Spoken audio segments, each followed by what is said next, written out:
The bloody body of Sheila Santos was found just before dawn outside her apartment on Main Street.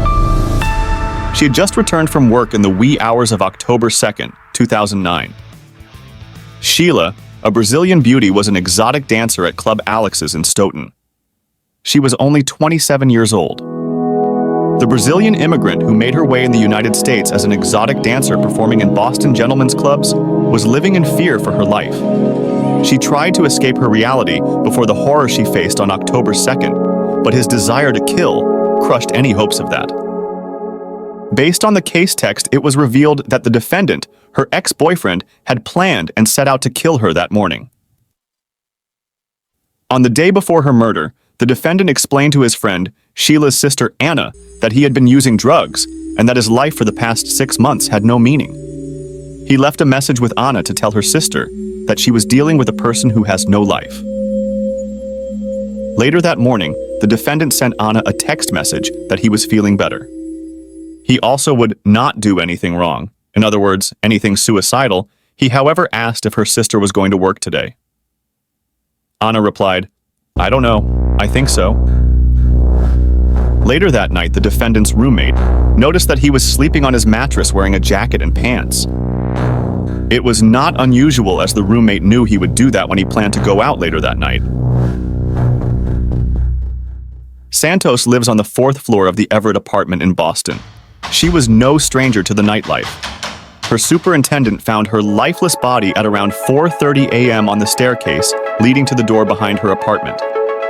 Her key was found inside the lock on the door as she tried to gain access. The chief medical examiner established her time of death to be between the hours of 1:30 and 2:30 a.m. Sheila's death was ruled a homicide caused by multiple stab wounds to the back and front of her torso. It was determined the victim had been stabbed over 37 times. 3 years before her untimely death, Sheila arrived in the U.S. to join her 2 sisters in Massachusetts. The first sister to arrive from Rondonia was Rosangela, then Ana Paula, and 2 months later, Sheila arrived. They all worked at a nightclub in Stoughton and lived near each other. Santos danced to make money to send home. The city of Everett is made up of a large number of people of mostly Brazilian or Italian descent. Her friends and neighbors mourned a woman they described as vibrant and gentle. A Brazilian grocery store operator, Ismael Rosa, says Sheila was a very good person. She frequently came into the store to either shop or wire money home to her family. Another friend described her as very friendly, very kind, very naive. A good soul. Since her death, the Brazilian consulate has reached out to Santos's family in Brazil. The family plans to send her body back to the city of Rondonia and wants the immediate return of the 2 remaining sisters. Sources say detectives believe that a former boyfriend or a patron of the place where she worked was likely the person who stabbed her to death. Her friends and family suspect her ex-boyfriend may have committed the crime. Sheila met Antonio Marcos Ferreira, age 38, in 2006 at her previous job at King Lear in Chelsea. He was also of Brazilian descent.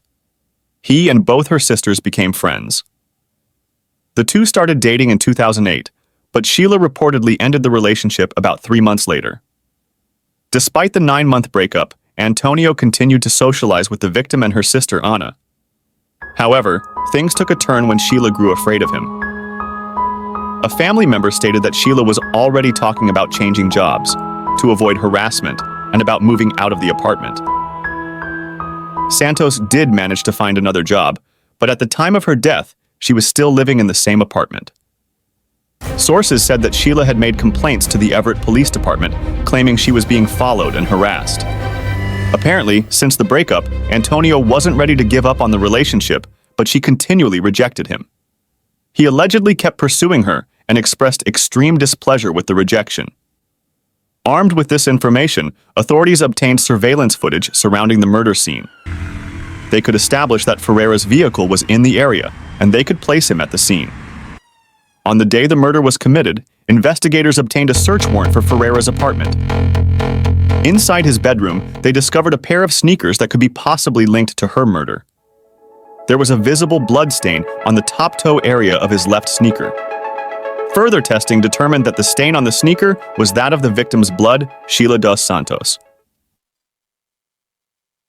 Ferreira was arrested October 9th in Charlestown and charged with first-degree murder. Middlesex District Attorney Gerard Leona said Ferreira's Brazilian passport and belongings were found in his car when he was arrested in Boston. The 41-year-old was arraigned the following week in Malden District Court and pleaded not guilty to the murder of the exotic dancer. He was later ordered to be held without bail.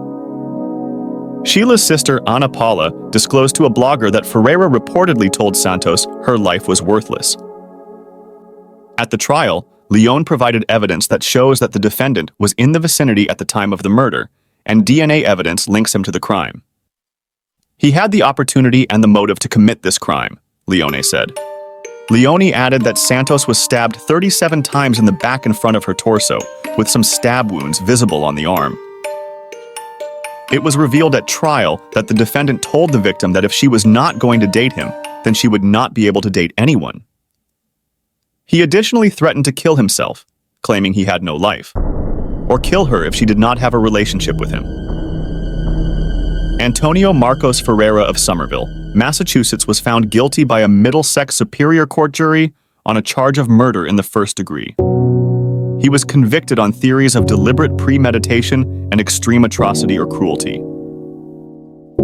Middlesex Superior Court Judge Elizabeth Fahey sentenced Ferreira to life in prison. He would not be eligible for